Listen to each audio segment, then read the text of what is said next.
Morning to all of you. Let's start the second chapter, that is the chapter 12th of second lecture of class 6 of science. Chapter is electricity and circuit. We see that electricity. What is electricity? बिजली क्या होता है, ये कहाँ से form होता है, कहाँ से जनरेट होता है, इसका यूज़ क्या होता है आपके लाइफ में, उसको देखते हैं। तो देखिए, इलेक्ट्रिसिटी के बारे में अगर हमें जानना है तो पहले हमें क्या जानना चाहिए कि इसका फॉर्मेशन कहाँ से होता है। Formation of electricity means current. तो देखिए, इसका फॉर्मेशन आप वाटर से कर सकते हैं, कोयल से कर सकते हैं। बनाया कैसे जाता है ये, जैसे मान लीजिए जहाँ डैम है, डैम में आप क्या करते हैं, वाटर को स्टोरेज करते हो। एक पर्टिकुलर जगह होता है जहाँ पे स्टोरेज ऑफ वाटर होता है, जिसको रिजर्वॉयर भी बोलते हैं। बड़े बड़े डैम होते हैं, उसके अंदर वाटर को हम लोग क्या करते हैं, स्टोर करते हैं। देखिए, हमने एक डैम बना लिया बड़ा सा, इसके अंदर हमने क्या किया, वाटर को स्टोर कर दिया। स्टोर करने के बाद वाटर को, ये जो डैम होता है इसका हाइट ज़्यादा होता है, छोटे हाइट पे नहीं होता है। It is near about 100 to 150 metres high. इतने हाइट से हम क्या करते हैं, फोर्स से वाटर को नीचे गिराते हैं। नीचे यहाँ पे टरबाइन लगा रहता है। जैसे ये पानी इस टरबाइन पे गिरता है तो टरबाइन क्या करता है, रोटेट करता है, घूमता है, और इसका स्पीड बहुत तेज़ होता है।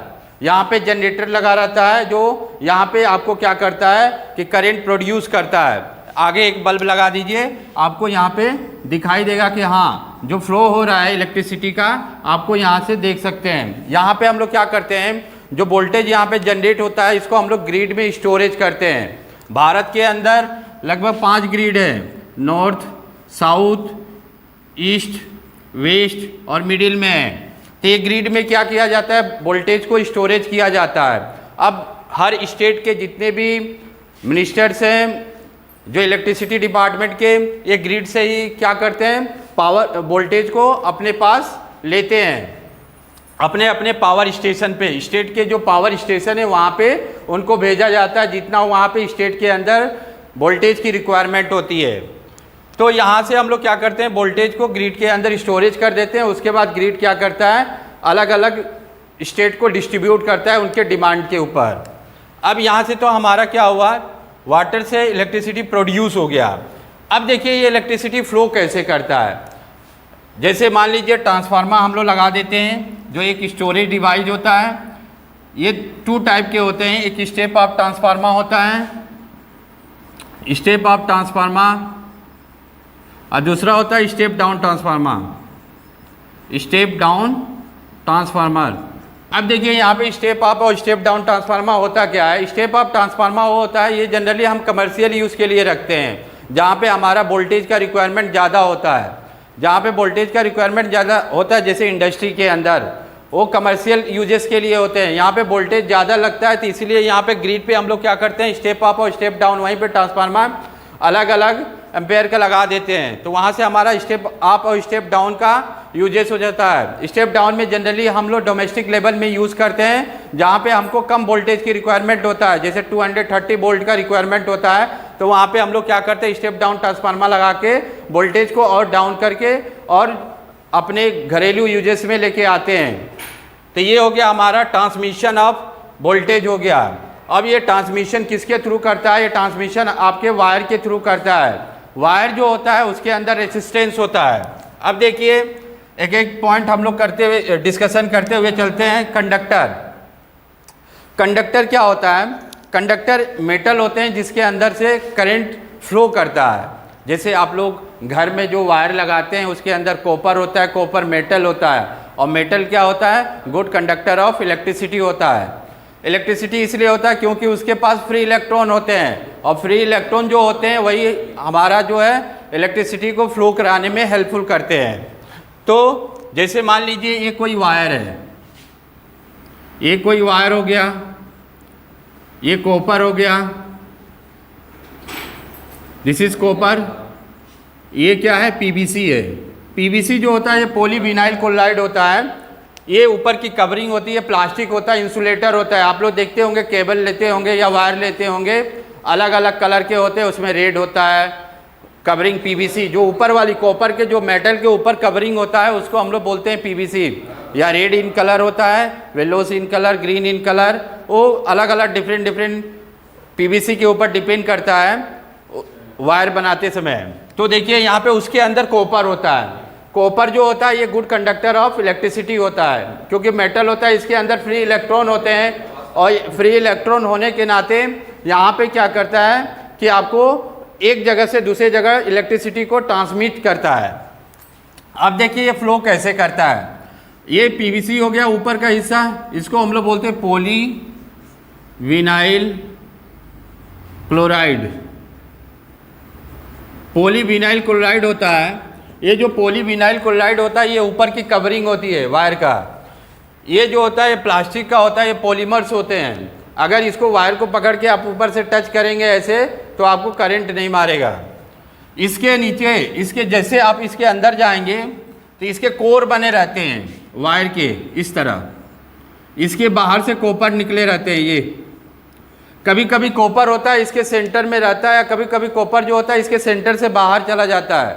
तो जो सेंटर से बाहर जाता है इसका कॉपर, उसको हम लोग बोलते हैं, जो वायर है वो फॉल्स वायर है। क्योंकि अगर दीवारों के साथ वायर अगर घिसेगा तो कभी कभी क्या होता है कि कॉपर ऊपर चला आता है, पीवीसी से ऊपर चला आता है, तो ये मैन्युफैक्चरिंग में फॉल्ट होता है।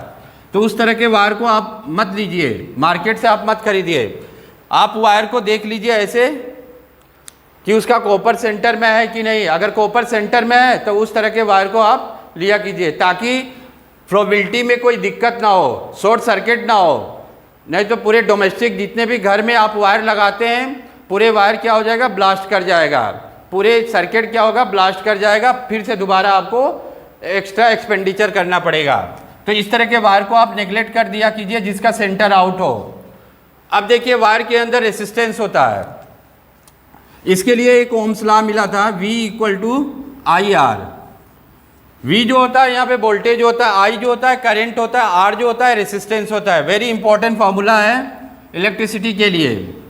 यहाँ पे क्या होता है कि जो वोल्टेज होता है वो डायरेक्टली प्रोपोर्शनल टू करंट और रेसिस्टेंस पे ऊपर निर्भर करता है। करंट, जब करंट आप निकालते हैं तो यहाँ से I=V/R हो जाता है। I करंट है तो इसका यूनिट जो होता है एम्पियर होता है। क्या होता है, एम्पियर होता है। V जो वोल्टेज है इसका यूनिट क्या होता है, वोल्ट, V से डिनोट करते हैं। और R जो है रेसिस्टेंस है, इसका यूनिट ओम होता है। इसका साइन जो होता है इस तरह होता है, ये ओम हो गया। V को हम ऐसे करते हैं और I को एम्पेयर है तो A से हम कैपिटल A से डिनोट करते हैं। जब इसका एम्पेयर का यूनिट लिखते हैं हम लोग, जब आप जाएंगे मार्केट में वायर खरीदने के लिए तो वायर के ऊपर लिखा रहता है कितना एम्पियर का है, 2 एम्पियर का है कि 3 एम्पियर का है कि 4 एम्पियर का है। ये एरिया वाइज होता है कि आप वायर को कहाँ यूज़ करते हैं, उसके ऊपर ये डिपेंड करता है वायर लेना। अब देखिए किसी भी वायर के अंदर अगर रेसिस्टेंस ज़्यादा हो जाता है, जैसे मान लीजिए ये वायर है, ये इतना बड़ा वायर है। अब इस वायर के अंदर रेसिस्टेंस अगर ज़्यादा हो जाता है तो ये वायर गर्म हो जाएगा। ठीक है, जब वायर गर्म हो जाते हैं तो इसके अंदर करंट फ्लोबिलिटी बहुत कम हो जाता है। क्यों कम होता है, यहाँ से देखिए इसके फार्मूले से, V=I/R। अब देखिए यहाँ से I=V/R। ये देखिए I और R में जो रिलेशन है वो इन्वर्सली प्रोपोर्शनल है। इन्वर्सली प्रोपोर्शनल का मतलब अगर करंट बढ़ रहा है तो रेसिस्टेंस कम होगा, अगर करंट कम हो रहा है तो रेसिस्टेंस ज़्यादा होगा। ये इन्वर्सली प्रोपोर्शनल का कंडीशन होता है। तो एक बढ़ेगा तो दूसरा घटेगा। लेकिन करंट और वोल्टेज में जो होता है डायरेक्टली प्रोपोर्शनल है, ज़्यादा वोल्टेज होगा तो ज़्यादा करंट भी होगा। अगर रेसिस्टेंस ज़्यादा है वायर के अंदर तो करंट क्या होगा, कम आएगा। वायर के अंदर जो फ्लोबिलिटी होगी करंट का वो कम होगा, क्योंकि रेसिस्टेंस जो होता है ये हमेशा करंट को अपोज करता है, रोकता है। ये क्या करता है, हमेशा क्या करेगा, अपोज करेगा, रोकेगा करंट को। जब करंट को रोकता है तो फ्लोबिलिटी क्या हो जाएगी, वायर के अंदर कम हो जाएगा। जब वायर के अंदर कम हो जाएगा तो आपका बल्ब जो है कम ग्लो करेगा। ग्लो क्या होगा, कम करेगा, इसलिए कम रेसिस्टेंस का भी लेना चाहिए। अगर रेसिस्टेंस ज़्यादा हो जाता है तो वायर क्या करते हैं, टूट जाता है, गर्म हो जाता है वायर तुरंत ही। अब देखिए इसमें कंडक्टर हो गया, आपको रेसिस्टेंस बता दिए, वोल्टेज बता दिए, करंट बता दिए। अब चलते हैं सेमीकंडक्टर। सेमीकंडक्टर होता क्या है, कंडक्टर और इंसुलेटर के बीच का हिस्सा होता है जिसको हम लोग सेमीकंडक्टर बोलते हैं। इसका यूज़ हम लोग जनरली इलेक्ट्रॉनिक डिवाइस में करते हैं। कहाँ करते हैं, इलेक्ट्रॉनिक डिवाइस में। अब देखिए इलेक्ट्रिकल और इलेक्ट्रॉनिक में डिफरेंस क्या होता है। इलेक्ट्रिकल जैसे मोटर हो गया और इलेक्ट्रॉनिक जैसे मोबाइल हो गया, दोनों में इलेक्ट्रिकल में हम लोग क्या करते हैं, वोल्टेज का रिक्वायरमेंट ज़्यादा होता है, लेकिन जो जितने भी इलेक्ट्रॉनिक डिवाइस होते हैं उसके अंदर वोल्टेज का रिक्वायरमेंट कम होता है, इसलिए उसमें हम लोग क्या करते हैं, सेमीकंडक्टर इक्विपमेंट लगाते हैं, छोटा छोटा, ज़्यादा हाई वोल्टेज का नहीं लगाते हैं। अगर ज़्यादा वोल्टेज का लगाएंगे तो जितने भी उसके इक्विपमेंट लगे रहेंगे, उसके पार्ट लगे रहेंगे, ऑर्गन लगे रहेंगे, वो क्या होगा, ब्लास्ट कर जाएगा। तो सेमीकंडक्टर जो होता है वो कंडक्टर और इंसुलेटर के बीच का हिस्सा होता है। इंसुलेटर जो होता है, इसका एग्जाम्पल आप ले लेते हैं, जर्मेनियम ले लीजिए, सिलिकॉन ले लीजिए, आर्सेनिक ले लीजिए, ये सब क्या है, ये छोटे छोटे मेटल है, सेमीकंडक्टर मटेरियल है जो कि आपका कंडक्टर और इंसुलेटर के बीच का हिस्सा है। अब देखिए इंसुलेटर क्या होता है। इंसुलेटर वो पार्ट है जिसके अंदर से फ्लोबिलिटी होती ही नहीं है, करंट फ्लो करेगा ही नहीं। जैसे मान लीजिए प्लास्टिक हो गया, लकड़ी हो गया, वुड हो गया, ये क्या है, जिसके अंदर से फ्लो होगा ही नहीं, करंट नहीं फ्लो होता है। पॉलीथीन हो गया, जैसे यहाँ पे पीवीसी हो गया, पीवीसी आप पकड़ रहे थे ना, वायर के ऊपर लगा हुआ था, इसको पकड़ रहे थे, ये क्या है, आपका इंसुलेटर है। तो ये इंसुलेटर जो होते हैं नॉन मेटल होते हैं जिसके अंदर फ्री इलेक्ट्रॉन होते ही नहीं है। फ्री इलेक्ट्रॉन का मतलब ये हुआ कि मूवमेंट ऑफ इलेक्ट्रॉन क्या होता है, होता ही नहीं है, जीरो होता है। और जिसके अंदर मूवमेंट ऑफ इलेक्ट्रॉन होते हैं, क्योंकि करंट की फ्लोबिलिटी को इलेक्ट्रॉन ही दर्शाता है। अगर फ्लोबिलिटी ऑफ इलेक्ट्रॉन ज़्यादा होता है तब उसके अंदर करंट, उस वायर के अंदर करंट क्या होगा, ज़्यादा फ्लो करेगा। अब आइए देखते हैं, रेसिस्टेंस हो गया, करंट हो गया, बैटरी और सेल। बैटरी आप देखे होंगे, combination of cell is called battery. छोटे छोटे, ये देखिए ये सेल है, ये पॉजिटिव टर्मिनल है, ये नेगेटिव टर्मिनल है, तो इसको हम लोग क्या बोलेंगे, सेल बोलते हैं। अगर इसी सेल का कम्बिनेशन हम कर देते हैं लार्ज अमाउंट में तो क्या निकल के आता है, बैटरी निकल के आता है। देखिए अभी इसका यूज हम करेंगे सर्किट के अंदर। ये पॉजिटिव टर्मिनल हो गया, ये नेगेटिव टर्मिनल हो गया, तो इसको हम लोग क्या बोलते हैं, बैटरी बोलते हैं। तो ये सेल हो गया और ये क्या हो गया, बैटरी। तो सेल जो होता है ये कम वोल्टेज का होता है, बैटरी जो होता है ज़्यादा वोल्टेज का होता है, यही डिफरेंसेस होता है। Combination of cell is called battery, battery is the father of cell. अब आगे देखते हैं सर्किट। सर्किट क्या होता है, इन्हीं सब के इक्विपमेंट का यूज़ करके हम लोग देखेंगे सर्किट का यूज़ करते हैं। सर्किट के अंदर क्या होता है, सर्किट के अंदर आपका एक कनेक्टिंग वायर होता है, बल्ब होता है, बैटरी होता है, स्विच होता है। देखते हैं सर्किट क्या होता है। देखिए हमने यहाँ पे एक बल्ब लगा दिया जिसको हम लोग रेसिस्टेंस कर सकते हैं। ये हमारा एक बैटरी है, अभी हमने आपको दिखाया था ना सेल और बैटरी। ये देखिए हमने ये कनेक्टिंग वायर, ये प्लस हो गया और ये माइनस हो गया। दिस इज द बैटरी और this is the bulb, connecting wire, connecting wire. अब देखिए ये कनेक्टिंग वायर हो गया। अब करंट कैसे फ्लो करेगा, बल्ब आप देखेंगे इसमें टर्मिनल होते हैं।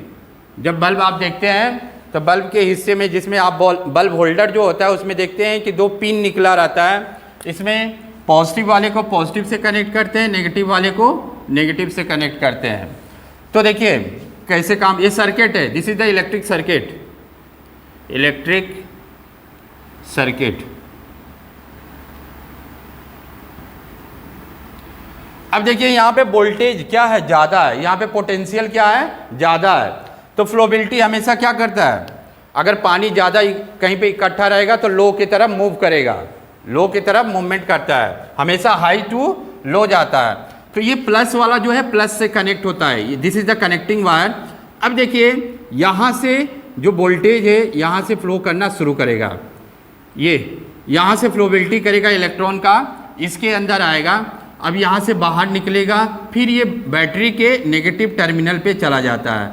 ये पॉजिटिव टर्मिनल जो होता है वो बड़ा होता है, अभी हमने आपको सेल बना के दिखाया था ना, ये पॉजिटिव टर्मिनल बड़ा होता है और नेगेटिव टर्मिनल छोटा होता है। सेल को ऐसे दर्शाते हैं हम लोग, दिखाते हैं, दिस इज द सेल, और सेल के कॉम्बिनेशन को ही हमने क्या कहा, बैटरी बोला।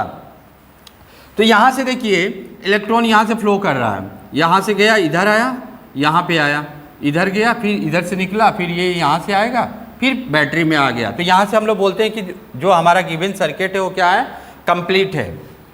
अब काम कैसे करता है, यहाँ से देखिए इसका करंट किधर से फ्लो करेगा, यहाँ से इलेक्ट्रॉन इस दिशा में, हमेशा इलेक्ट्रॉन के विपरीत दिशा में, अगर इलेक्ट्रॉन इधर फ्लो कर रहा है तो करंट हमेशा इसके उल्टी दिशा में फ्लो करेगा, दिमाग में बैठा लीजिएगा। हमेशा इलेक्ट्रॉन के विपरीत दिशा में क्या फ्लो करता है, करंट, आई अभी हमने आपको बताया था। और ये बल्ब है, जब ये सर्किट कंप्लीट हो जाता है तब बल्ब हमारा क्या करता है, ग्लो करता है। अगर मान लीजिए यहाँ पे कोई स्विच लगा दिया, ये स्विच लगा दिया हमने ऐसे, दिस इज द स्विच, और आपने पूरा कनेक्टिंग किया है, स्विच ऑन नहीं किया यहाँ से, तो बल्ब ग्लो नहीं करेगा। क्यों नहीं करेगा, क्योंकि यहाँ पे पूरी तरीके से सर्किट कंप्लीट नहीं है। अगर आप इस स्विच को ऑन कर देते हो, मतलब ये प्रेस कर देते हो, इसको टच कर देते हो, तो पूरी तरीके से सर्किट क्या हो जाता है, कंप्लीट हो जाता है, और बल्ब क्या करना शुरू कर देता है, ग्लो करना शुरू कर देता है। इतना ही था आपके चैप्टर 12 में इलेक्ट्रिसिटी एंड सर्किट में। If you have any doubt regarding this chapter, you have school WhatsApp mobile number 8576879375. You can send your query in this WhatsApp number. Thank you.